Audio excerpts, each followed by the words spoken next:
Welcome to the Nonprofit Exchange Podcast.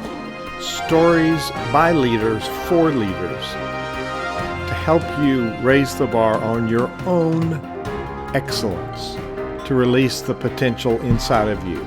Now, here's today's podcast. Hey, it's Hugh Ballou. Here we are for another episode of the Nonprofit Exchange. And, we have great guests every week, and it just gets better all the time. Now, we got a topic today that a lot of people know about, but very few people know about it. They know about it. They know what it's called. But the thing about social media is most people don't have a plan or protocol or methodology. And for the most part, it's not very social. So my guest today is beaming in from England, and you'll have to tell us a little bit about where you are. So Tony Restel, you're from England, and you have a specialty that's really unique. So tell us a little bit about yourself, where you are, and why are you doing this? What is your passion? Certainly. Well, firstly, thanks for having me, Hugh. And I'm joining you from one of the oldest houses in the UK. So everything you see in the background dates back to 1538. So greetings everyone from the UK. Tony Restel, those of you who'd like to connect on LinkedIn, very happy to follow up with a conversation afterwards. But in terms of me and my background, I came to the States during my college summer vacations. I sold books door to door in the States. I worked in Ohio and I worked in Wisconsin, and I did my sales training in Nashville, Tennessee. So I had a lot of exposure to the good folks of the States during that time. But this brings me on to why I do what I do now. That was a door-to-door cold calling, get lots and lots of rejection in order to make one sale kind of life experience. And I then, I went and started out with a corporate career after I'd left Cambridge University. And I'd always wanted to set up my own business. I set up an internet business that I sold to a newspaper group here in the UK. But that then brought me to setting up Social Hire. And what we do as a business is help companies, organizations to leverage social media to get tangible business results. And for a lot of businesses and organizations, that actually means getting client leads and generating new inquiries and interest through social media. And the reason I relate that back to my beginnings is ever since I've had my own businesses, I have wanted to create businesses that generate a flood of inquiries of people booking into my calendar that they want to have a call with us, of people that want to buy our services, rather than having to go out and cold call for that kind of business. And that is what we do for our clients. So through using social media, we help them turn on a new stream of interest for their business, so that instead of having to go out and cold call to get, in the case of a business trying to make profit, customers or whatever, in the case of non-profits, you might be going after corporate sponsors, you might be going after donors, whatever it might be. It's always nicer to do that work if you're speaking all day to a whole load of people that want to have a call with you, rather than you having to go out and chase business from people who've never heard of you. So I'm really passionate about helping small businesses. We do a lot of work with small businesses, helping people find success and sort of make their dream come true, their reality. A lot of our customers are, come to us, there are only 1, 2, 3 people in their business, and we help them scale and help them, get to that next size of business. So yeah, that's just a little bit about me. I hope that's helpful. No, it's very helpful. And the reason you suggested a title and I left the word business in there, because our duty and delight at Centervision is to teach those running a nonprofit or a religious organization that they are, in fact, in a tax exempt business. And Yes. it's really good. We have business leaders on here that help people learn business principles. And we as a nonprofit sector think in scarcity terms. It probably starts with that bad word that we use. It's nonprofit. And, we need to think in terms of profit. We need to think of clients. Our clients are our supporters. They don't buy from us, they support us in their time, their talent, and their money. And there's a remarkable similarity in the request for each one of those. People are going to give you their time. That's worth a whole lot more than their money. And people want to share their talent without charging for it. So Tony Restel has wrestled with this, wrestled with this, and it's fascinating. I always, who was it? Winston Churchill said that England and America are two countries separated by a common language. And it's always fascinating to see how we choose some different words. And even in spelling of the word, you emailed me a while ago and said organization with an S, and we use a Z. And so there's just the little subtleties that make life so interesting. But how do we take the subtleties of communication and put it into a social media context? It's in fact social, but it's a process that I find a lot of nonprofits don't have a plan for, don't have a strategy, and they know how to post. So let's sort of dig into the root of this. So what are the biggest differences between organizations getting strong results from their social media campaigns and those that are not? And it's not just about funding. It might be about, like you say, sponsors or volunteers or board members. It might be a lot of things. So what's the big gap? And some people get really good results and some get none at all. They get ignored. Yeah. It's a great question, and it's a really important distinction to make. And let me start answering that by saying what people typically ask me when they first, meet me, jump on a call, whatever. I'll get quizzed. What should I be posting on LinkedIn? How often should I be posting? Should I be posting video? It's all about the posting. And for me, that is the completely wrong place to start, because you can master posting on any of the platforms. You can get what you're putting out there seen a whole lot, but is that actually going to bring you results? And for most people, the answer is no. When I think about all the businesses we work with and all the organizations, the posting activity is just almost a necessary evil. That's what gets your business seen. That's what gets you personally seen on social media. But generally speaking, it's not what causes the phone to ring endlessly with people wanting to give you their money. That is achieved by taking a step back and actually thinking through, what is it you want to achieve with social media, and what do you therefore need to be doing? So let me give you an example, Hugh. So if a consulting company or a non-profit or the like said to us, right, our main way of winning business, our main way of fundraising is to get people along to business breakfasts each quarter. Okay. Or it might be, we need to get people on a phone call with us. Or it might be we need to get people joining a webinar we're hosting. Whatever it is, whatever works for your organization. Then your starting point with social media is very different. Okay, if we need to get our ideal donors, our ideal customers along to a business breakfast, then what are the components that are actually going to make that happen from social media? And I can tell you, it's not posting every day that you're hosting a business breakfast this month and would people like to join. The components of achieving that outcome are two things. Firstly, what is the audience that you've got of your ideal donors, customers, whoever it is you're trying to reach with your social media? And so the first thing you need to be focused on is, how can I grow that audience of those specific donors, customers, whoever it may be, as quickly as possible.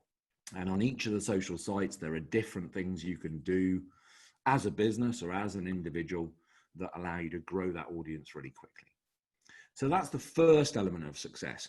Clearly, if, I as a business have 200 of my ideal clients connected to me on social media, and someone else has 10,000 of those same people connected to them on social media, well, that other person is in a much stronger position to get results from social media than I am, because I just don't have enough reach to the right people to ever move the needle.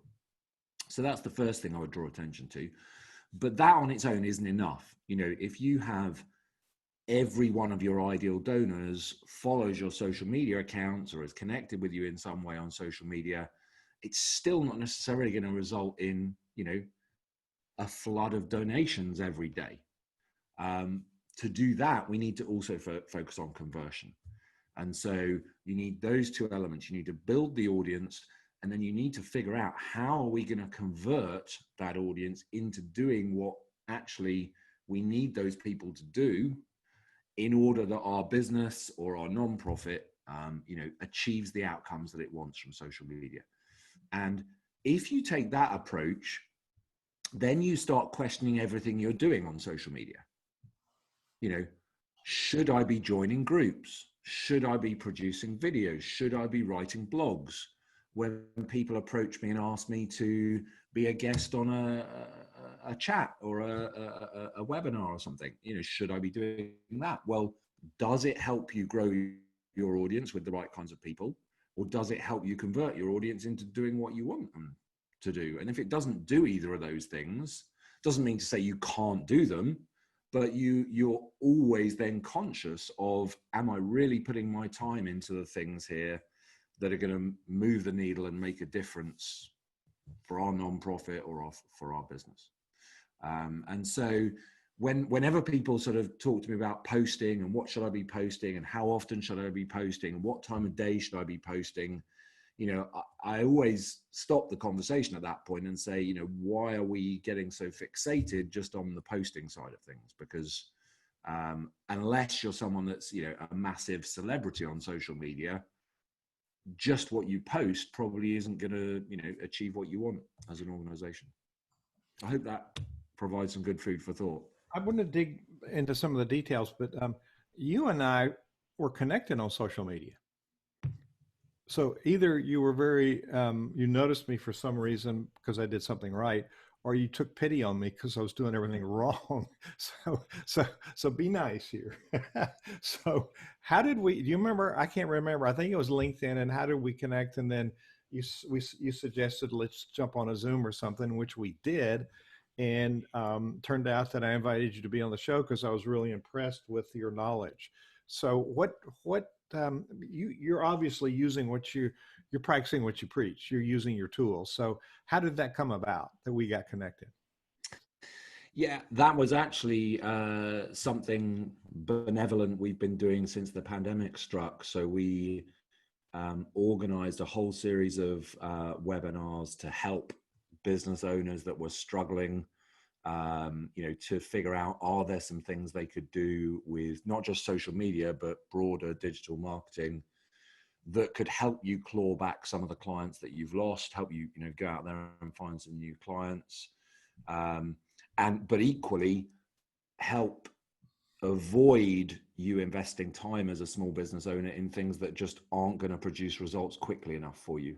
And that is, the sad reality. There are certain things you can do on digital marketing and social media that produce results very quickly.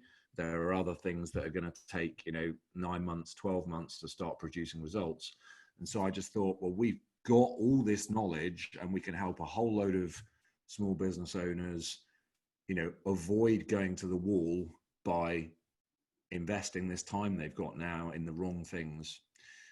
So anyway, yeah, I think I'd reached out to you and said, we're running this series of webinars, and if you think it could be helpful to people in your network, then we'd love to get your help in spreading the word. And then because that resonated quite closely with what you yourself are trying to do for nonprofits, then we said, well, let's have a conversation and see where that leads. So social media is in fact social. We actually had a conversation. And I do find a lot of people like today, somebody says, "Hey, I can help you drive traffic to your website." And I just sent back a message politely saying, "I'm getting 20,000 visitors a month. How many more do I need right now?" And that's more than I can manage and convert. So I'm working on the conversion piece of that. But they had no knowledge, they had no background. I had no relationship with them. We had had no conversation. Boom. I'm desperate. That's what it said to me. I'm desperate for business. Would you talk to me? What you did is say, "I want to help. I want to help in this these troubling times. I want to help you get traction." And that really stood out to me in contrast with all the bad practices that I see out there. So, when did you first? I guess this was a gradual awareness of marketing as a whole, and then you just kind of narrowed down to social media. So talk a little more about how you gained the knowledge you got, and then go more into depth about what you started. It's not just posting, but what is it if it's not just posting? Yeah, certainly. Um, as with a lot of digital marketing, what works comes through testing and tracking results. So over the years, we've experimented with lots of different approaches on social media, and we found certain things work really well and certain other things don't work really well. And then over time, it starts to become natural that, okay, well, if I'm writing a LinkedIn message and I want to get people, eager to have a call with me, this is the kind of approach that works well. This kind of approach, totally bombs. And so you kind of build up that, it becomes instinctive almost what you should be doing.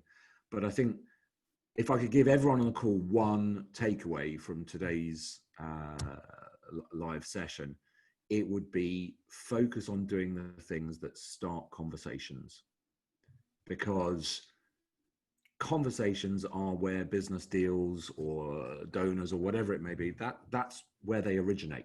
If you go to let's rewind to pre-COVID and say we're all going to a business expo or a conference, would you rather hand a paper flyer out to everyone that's attending that conference that tells them the services that your business offer and a phone number at the bottom?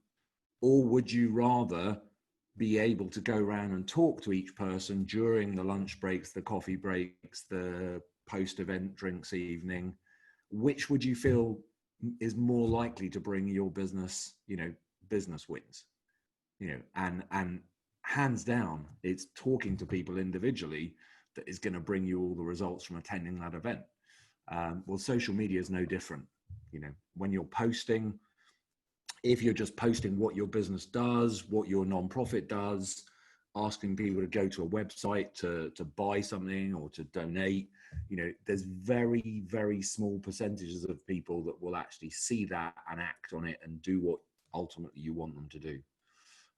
Whereas every conversation you have opens doors. Either that person directly is a client, potential client themselves, potential donor themselves, or they learn about what your business does and then they, put you in contact with other people. So the biggest mistake that organizations make with social media is forgetting the social in social media. And I would say anything you're going to invest your time in over the next months, if you can clearly see how this is going to encourage people to have conversations with you, then that is, a great starting point. Well, there's an investment in this. I'm sorry, were you finished? No, that's great. Yeah. There's an investment in this. Now, um, somebody has to be the manager of communications, internal, external. Now, it might be public relations, which isn't marketing, and probably social media is partially that. It's relationship building. And if you think of underneath, we help people become better leaders and build leadership as a culture of high functioning leaders. And leaders have, and we'll hear from some of the people on the call, leaders are philanthropists. We focus on what we do for other people, and we focus on how we influence other people. So my coaching clients, I help them define their position of influence. People gravitate to me because I'm the conductor that teaches leadership, and they I want the conductor guy. They may not even know my name, although it's hard to forget Hugh Ballou. They gravitate because there's a distinctive piece about that branding. But as a sector, we're the third largest business in the United States, third largest sector, and move $10 billion worth of assets around. We're still only 2% of our GDP in giving. So this is a time when I call us for-purpose leaders, not for-profit. We've got a purposeful mission. We impact people's lives. So, Tony, what you're highlighting on is we need to invest in ourselves and our capabilities so we can do a better job of relating the good work that we already do to other people who could be our supporters. And so part of it is investing and understanding what you're trying to teach us here. How do we show up in the world? Now, there are a lot of elements to this, learning how to, so underneath leadership, underneath communication, underneath funding is what we call relationship building. And so what you're outlining here is how do we, and we're not doing too well in our country over here. I don't know about you about having civil conversations, but how do we have dialogue with people about things that really matter? And I've been in numerous groups in the last 4 weeks in person having conversations on things. Nobody is talking about politics, and that's very revealing to me that they're talking about things that matter, and they're talking about how do we do things together that make an impact. So you're coming into this series that we've been doing for six years at a really important time, helping people rethink their communication strategy. Now, we attract people through SEO. People are going to look for certain keywords. If we guess the right ones, maybe they'll find us. We attract people through Google AdWords. Nonprofits in America can get free AdWords, and it brings traffic, which may or may not be helpful. And then social media, people might look at what you're doing. So there's a whole information piece here about relationship and conversations. So where do you start in thinking about how do I create a strategy around this communication area? How do we develop a strategy about all of our marketing, but social media today is almost have to. It is a have to part of your marketing, isn't it? Mm. So I see two elements to social media. One is the sort of long-term, how do people perceive us? What do they think of our business or our organization? Are they going to turn to us when they next want to donate, when they next want to buy something? And that's the sort of long-term brand awareness piece. And quite distinct from that is then using social media to achieve much shorter term aims,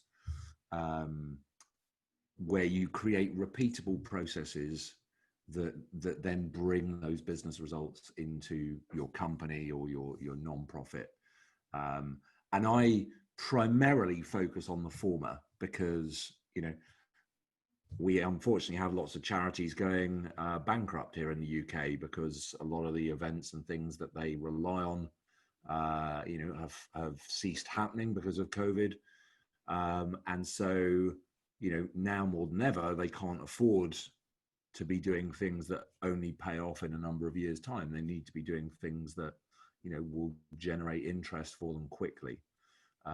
So my starting point with social media, with any new client, is to figure out with them what has worked for you historically. And I don't mean now social media related. I'm just talking more generally.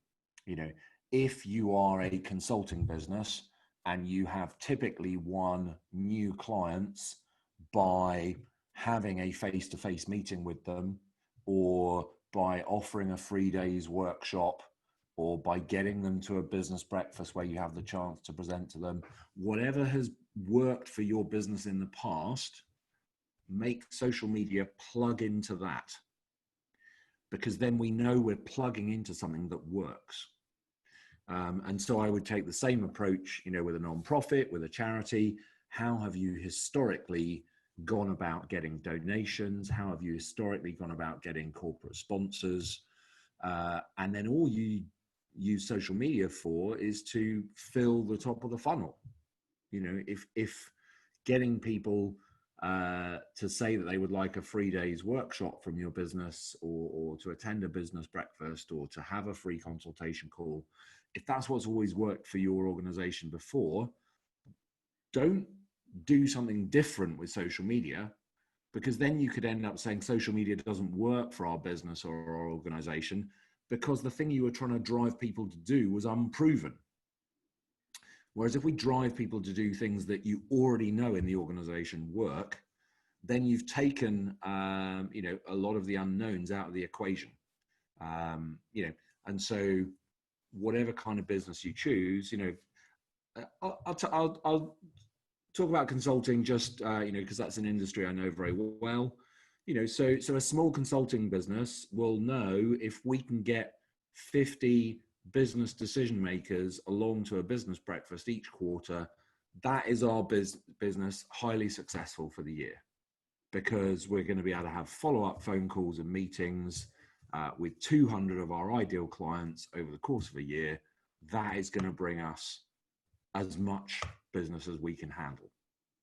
So at that point, if social media can then be a significant contributor to getting those 50 people each quarter along to a business breakfast, well, then you've just made social media a very tangible contributor to your business success or your nonprofit success, and B, you've made it justifiable, because each quarter, yes, you're building the long-term brand and visibility of the organization, but you're also bringing in results that turn into dollars.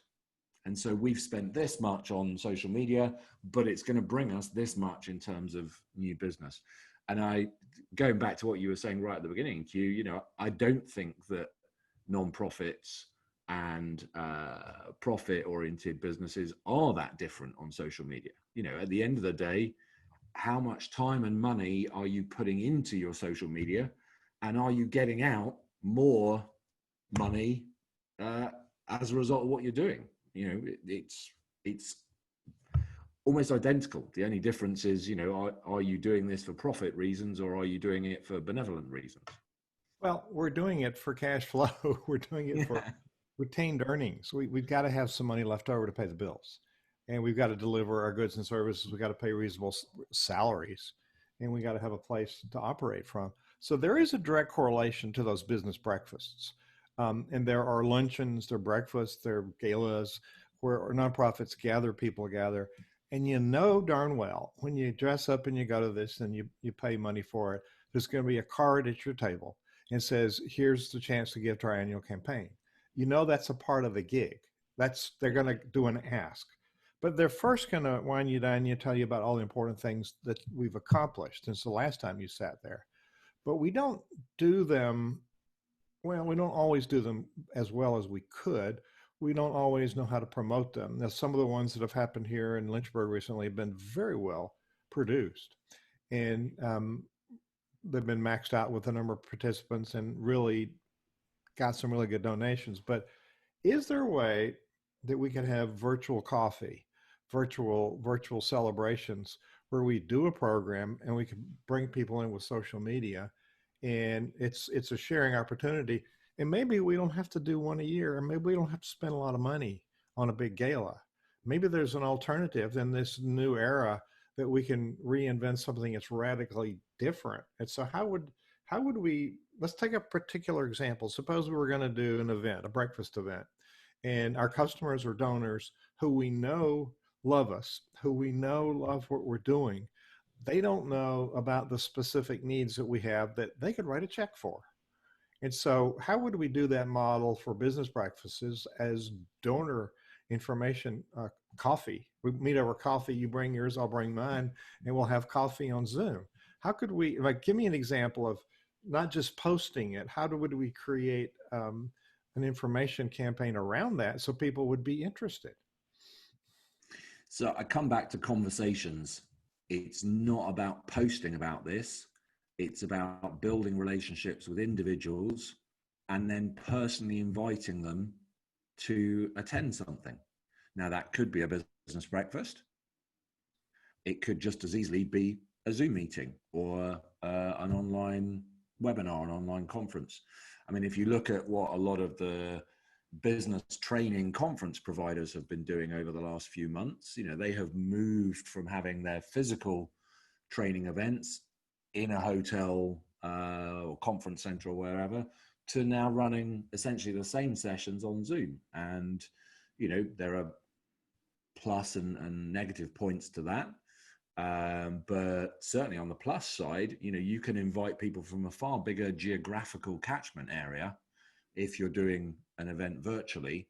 So you may have the downside that it's not quite such an appealing event to attend if it's not in person. But the flip side of that is you've got a much bigger audience you can now market to. So actually the principles of it don't change. Who do we want to get along to that event? Well, let's make sure that we are getting as many of those people connected to us on social media as possible. And then don't just post and wait for people to sign up. Actually reach out to those people individually on social media and say, hey, we're running this event and we'd really love to get you along. There's going to be some great networking opportunities and we've got a few places left. I'd love to send you through some details. And that then becomes a numbers game. But because you have interacted with people, even better if you can ask for input. So if in that message you can say, we're thinking of including in the agenda A, B, C, D, and E, out of interest, which of those two would you be most interested in hearing about? And then that's no longer you promoting an event. That's now you having a conversation with someone. And they say, oh, well, I'd be really interested in C and D, and please do let me know when you finalize the agenda. I'd be really interested in attending. So that's different than using Hootsuite to multiple post to all your platforms. And it's you being out there typing in the words, or if it's a similar message, you could actually cut and paste something and then add a note at the end. Hey, George, this is what I'm about. What do you think about A, B, and C? Yeah. That's really helpful. So if I'm in the middle of doing a series of webinars, if I want to promote a webinar in this particular series is for people out there who are thinking about starting a nonprofit. And most common sense will say, no, we can't do it now. Nonprofits are closing. Well, it's a good chance for somebody to start out fresh with no baggage, with no debt, with no overhead, and start from scratch and do something very different, because we need something different. We need our nonprofits, and we don't need to lose any of them.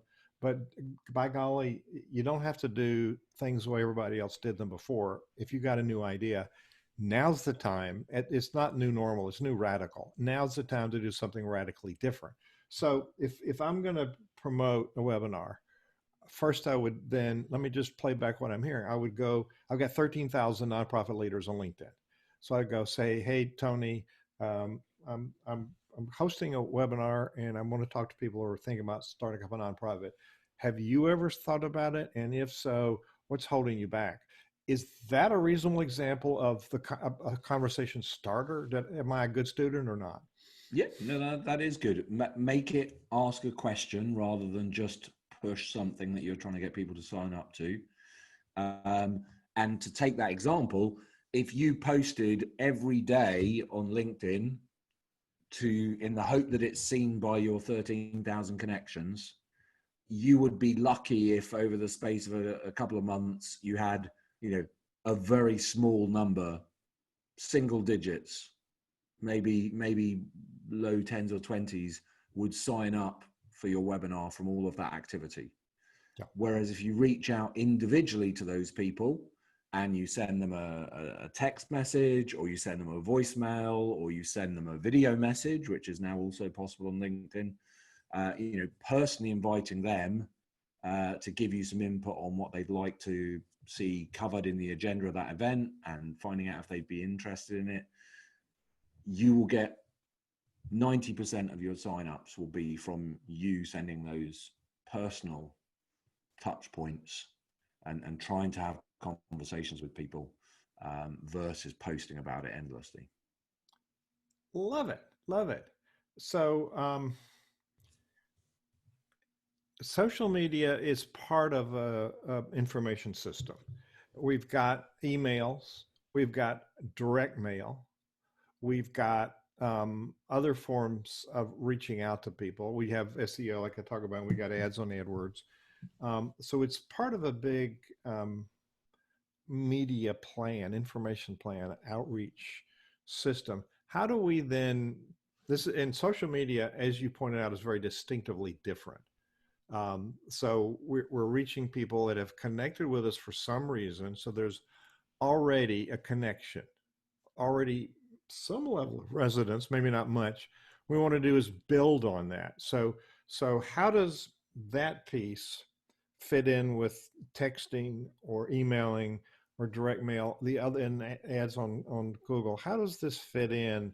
Does it all of it need to be orchestrated together so we have consistent brand, consistent messaging, or how do we build out this social media in light of all the other stuff we're doing so that we're not being counterproductive? So there's a couple of points I'd make there. The first is the biggest lesson from social media, i.e. be conversational, focus on starting conversations rather than promoting. That actually works well across media. So email marketing, for example, if you send out a whole load of emails that are just trying to get people on a sales call with you, trying to tell them about your latest promotion, whatever it might be, you're going to have pitiful results from that. You're going to have to spam thousands and thousands of people before you get any interest whatsoever in what you're doing. If you reach out to people through email and you're conversational, you get a massively high response rate. And so the lessons that you learn from social media actually have broader applicability. We see the same on websites at the moment with chat functionality and chatbots. You know, because that piece of technology on the website tries to start a conversation with people, you end up with more leads coming through your website traffic because people interact with that chat bot or live chat person, whichever you've got, and more conversations are started. And so more leads are connected, more people are sent to the pages on your website that you really would like them to go to and act upon. So that would be my big learning for other forms of marketing as well. Yes, obviously you get to a certain size of business where you're doing all of those things pretty intensively. And at that point, you do need some kind of coordination between them so that there's some coherence in message and what you're saying in the market. I have to say, for a lot of the organizations and companies we work with, they're small enough that they're not doing all of those things. And that would be another lesson I would share for nonprofits is if you're quite small, then focus on doing one or two things really well, rather than trying to do everything and then ending up being pretty mediocre at all of them. If you're not doing social media well, you could spend the next couple of years getting fantastic results from social media and just devoting your efforts or your resource into doing that well, or do that and email marketing well, but don't try and do absolutely everything. It's when you get sucked into trying to do an amazing new website launch and Google SEO optimization and direct mail and that's when you end up just being a jack of all trades and a master of none. I don't know if that saying translates. Oh, it does. It does. It does. I've been accused of that many times.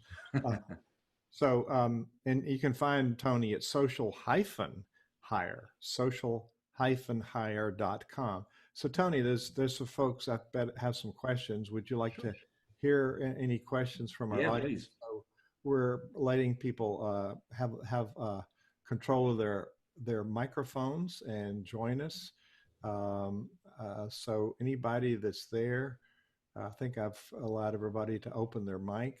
Let's see, Bob Hopkins, you've got your mic open. Bob Hopkins is in Dallas, Texas, and he's the author of this book, Philanthropy Misunderstood.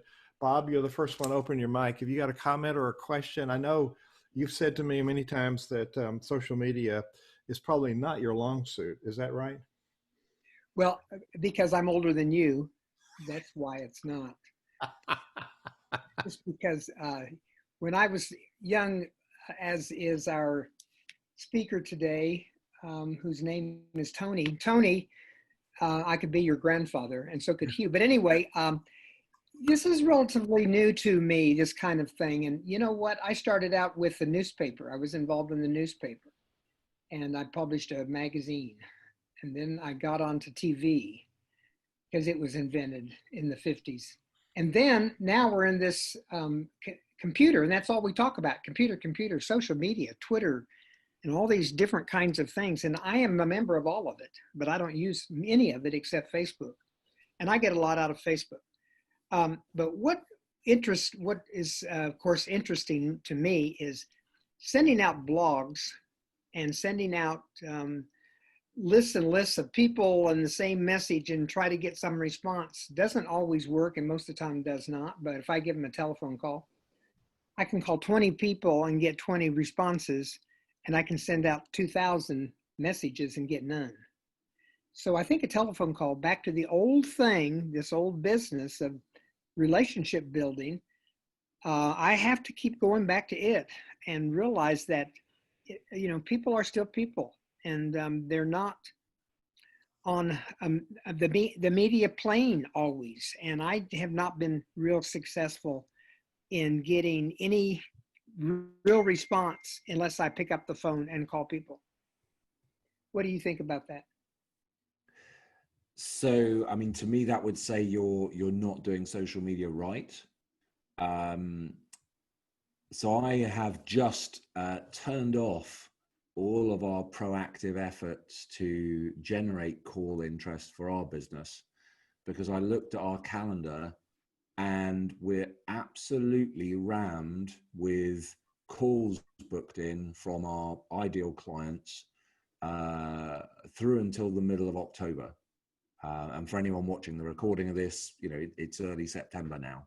So if we do anything more to generate loads more interest in having a call with us, we simply, you know, don't have the bandwidth to even be able to cope with that. And that has come about from just starting conversations with our ideal prospects on social media, and that turning into them wanting, you know, a call with us. So it's encouraging that you sort of are enjoying using Facebook and perhaps seeing some results from that. But I think what you need is to figure out how to make it a repeatable process. And for some people, that's being, you know, active in relevant Facebook groups and then turning those conversations into private messaging exchanges. So it's all about talking to people one-on-one. So whether you're on Facebook, whether you're on Twitter, Instagram, LinkedIn, the same principle applies. On all of them, you can post, and everyone gets fixated on what am I posting. But on all of them, you can also private message people that you're connected with. So it's a bit like going to, you know, a conference or an expo that has thousands of your ideal prospects in, and imagine that you are able to get a business card from every single one of those people, and that they ask you to give them a call after the expo's finished. Well, then you've got, you know, the next months of your business life where you just have, you know, a raft of calls that you're making where people want to have that conversation with you. And so social media, you're really using to prime the pump. So I totally agree with you. You know, no one buys our services, for example, by seeing us on social media, going to our website and putting their credit card in. It just doesn't happen. People want to talk to us. They want to get to know us as a business. They want to get to know the people they're going to be working with. They want to understand how it is going to work well for their business. So we win all our business by having phone calls with people who are interested in finding out what we could do for their business. So it's all about figuring out what social media can and can't do, and then really getting expert at the things it can do. And what it can do is get loads of the right people saying they'd like to have a phone call with you and giving you their number and asking you to give them a call at such and such a time, or getting them to sign up for, a business breakfast you're hosting, or a webinar you're running, or a workshop you're offering, whatever it might be. Does that help at all, Bob? You're saying the same thing, ultimately, both of you, that it's based on the one-to-one conversation. Bob, did he address your question? Yeah, he was giving me hope that that the relationship between people is still an important aspect of selling and doing things. But there are so many people who just send out grant requests, for instance. They'll send out 100 grant requests, and they say, "Okay, now I've done my job," and got no response. Well, it must be the pandemic. But they never talked to anybody. They never followed it up with a telephone call. They never did follow it up with an email. They didn't try to get a hold of these people in any other way. I think there's a lot of different ways to do all that. We used to do a fax machine for a while, and I would follow up telephone calls with faxes. And then, of course, the computer, and then we followed up with computer. Now we're following it up with Facebook, or now we're following it up with mass media in another way, or something like that. I still read the newspaper every day, and I just get a lot of continued connections the old-fashioned way, which makes me real happy that I can still do that. Yeah, thank you. And you and I are old enough, even though I'm catching up to you, that we remember the newspaper was pretty much it. But we've added email, we've added social media, we've added the computer, we've added texting. We didn't take anything away. We've just added on top. So out in Bedford, Virginia, we've got Sheikh Rashid. Ahmed, do you have any? You got your mic open? Yes. You have a comment, sir? Well, I want to thank Tony, of course, for what he said. I have more comment. I don't know that I have a question per se. That I totally agree. And our organization was a 501c3. It's a nonprofit NGO, international NGO, and there are a couple of things that stick out. During the COVID crisis, we were able to expand upon what we've been doing for many years, probably, I guess, 8 or 9 years, in terms of social media, and we've been able to build viable communities online through Zoom webinars and trainings using LMS, learning management systems. And what has impressed me the most, Tony, is that we're working with young people from between the ages of 14 to people in their 40s, mostly on Department of State grants, some philanthropic grants, some UK organizations, actually, and the younger people in our organization, that is to say, our staff between the ages of I guess 21 and 40 are very facile, as some of us who are sort of techies are, but they're more facile than I am in using social media. And one of the things that we've been able to accomplish is to actually build online community through personal stories and narratives in our webinars that we have, our Global Viewpoints Forum and other things. So I really support what your points are about personal narratives and stories and contact. I find that facility or facileness in the young people, because they're digital natives, as opposed to some of us who are not, that they're able to establish those relationships, and what's important is to sustain them. Now, the issue, of course, is converting. Those are the people we serve.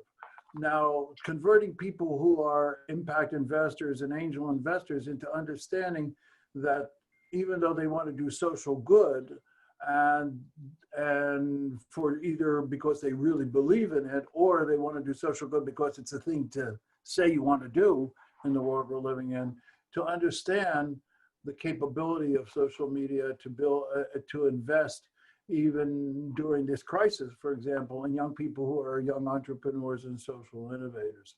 So I think that to create impact and in society, using social media in good ways that I think we are able to do.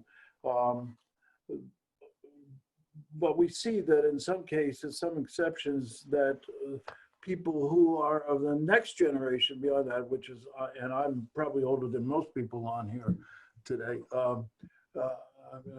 it is hard to get people to understand what they're investing in. Would you like to comment about the narrative to those people?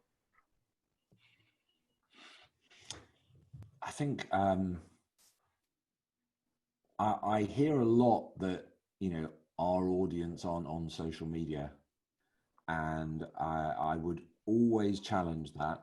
I think that the days when the older generations on social media, you know, they're gone. Obviously, there are pockets of the population that just don't have the internet access or whatever to be on social media. But the idea that just because someone is, you know, grandparents' age, they're not on social media is just completely wrong. You know, they're all over social media. They're staying in touch with all their old friends. They're keeping up with their family on the other side of the world. They're, you know, swapping holiday photos. You know, the idea that there's only a certain age demographic that can be reached through social media, I think is, it's just wrong. And I would caution against it. But I also hear it a lot with different professions. You know, people will say to me, oh, you know, we're only interested in talking to investment bankers and venture capitalists. They're not on social media. They don't spend their time on Facebook. Well, actually, yes, they do. You know, they may have more hectic work lives than some other people, but in the taxi on the way home at night, they still look at their Facebook and, you know, chat with their family and whatever else. So I always challenge any notion that says, you know, sizable portions of people aren't on social media, because in the Western world, that's just not correct. I totally agree. I totally agree with you. The question is, the approach seems to be different. You know, because yes, they have facility and they're using social media in exactly the way you described, but I'm not so sure that they don't get it out of the silo of and put it into their business model, and to understand how to find the people as an angel investor to invest in. For, you know, we have thousands of young people all over the world who are entrepreneurs, for example, and social innovators. But to get them in the front of the people who are the angel investors and the impact investors is very difficult, because they're not meeting in the same virtual space. They're sharing that virtual space, but they're not really meeting intentionally in that space. I don't know if that makes sense. So yes, it does. I'm going to pull it back because we're running down to the last 5 minutes here. I do think we're creating a virtual space that everybody can participate in now. And I think, Tony, what I'm hearing from you, there's an education piece to this, that we're educating people on what we're doing, but there's also the conversation about, you know, we're doing this. What do you think about as an angel investor, as a impact investor? You know, there's a way that everybody can create value for everybody else if we approach it the way you're teaching us here. You want to comment on that? Now I have a question before we sign off here. So you want to comment on that before I give you my last question? Yes. So actually, I think it was Bob talked about sending off 100 grant requests, and then there we've just talked about, you know, getting in front of angel investors. I would say don't pitch them for something. Instead, approach them to get a conversation. So, for example, if you send off 100 grant requests to people, you know, you're pitching for money effectively. If you contacted those same 100 people and you said, I'm doing a bit of research for a blog I'm going to write about the challenges with getting access to grants at the moment, any chance I could grab a few minutes on the phone with you this coming week, you will have a 10, 15, maybe even 20% success rate in people saying, yeah, I'd be happy to talk to you about that, Tony. Here's my phone number. Give me a try next week. And then lo and behold, when you have that call, it turns into, oh, let me tell you a little bit about our business, et cetera, et cetera.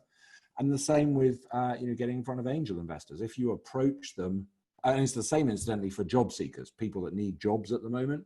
If you approach people and say, hey, I desperately need a job. Can I send you my resume? Can you help get me seen by the right people in your company? They get pitched by that all day long, just like angel investors get pitched all day long. So don't approach them with that.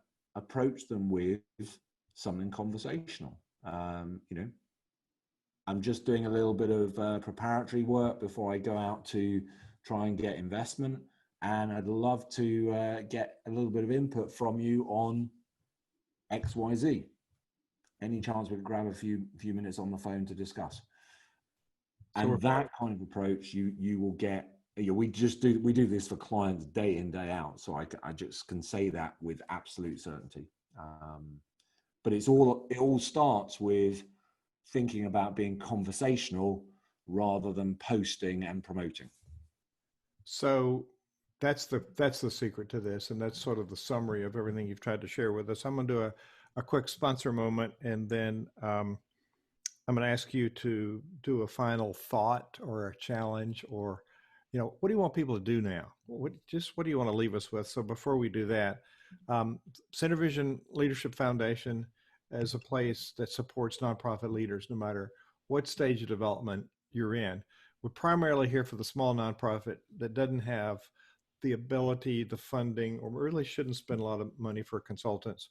So we do training events and live teaching events. One is happening right now, early September, nonprofitwebinar.live. And we're helping people, lots of people that hire me in the past want to start a nonprofit. Business leaders that have been very successful don't know how to transfer those skills to a nonprofit. People that have a vision, want to change the world, they don't know where to get started. And then sometimes people that started should go back and restart because there's some key things they left out, like learning about how to do social media right, how to build relationships, and how to have effective conversations. So Tony, in the last minute and a half we got here, what would you like to say? You've given us a lot of good things to think about. What would you like to leave people with today? So what I'd love to share is what we ask new clients on a kickoff call, because that is what we need to have figured out with them in order that their social media is going to be successful. So if you transpose that to yourself, this is what you need to have figured out in order to be successful with social media. And there's two key questions. One is, what's the demographic you need to reach? Get as detailed about that as you possibly can. If you are a charity, what's the profile of person that typically donates to you? Or what's the kind of corporate sponsor that you would typically go after? As much detail as you can around that. Job titles, companies, locations, whatever demographics you've got. And then the second thing is, what is it that we want those people to do that will mean social media has been successful? And the caveat there is we want it to be them doing something that you already know works. So if you've never done a business breakfast before and you want people to go and sign up for a business breakfast, that's risky because you don't know that you can turn business breakfast attendees into the results your business or your nonprofit needs. So I'd encourage you to think about those two things. If you can get the demographics nailed down, and then what you need those people to do that would mean social media has been successful for you 3 months, 4 months from now, then you've got the building blocks then to determine everything else you do on social media. Does it help me grow that audience? Does it help me convert that audience into doing those things? If the answer to both those questions is no, then you can question whether that's a good use of your time on social media. Perfect. We're right at the top of the hour. Thank you so much for a very good session. Tony Restel, social-hire.com. Thank you so much for being our guest today. Thank you for having me, Hugh. Bye for now.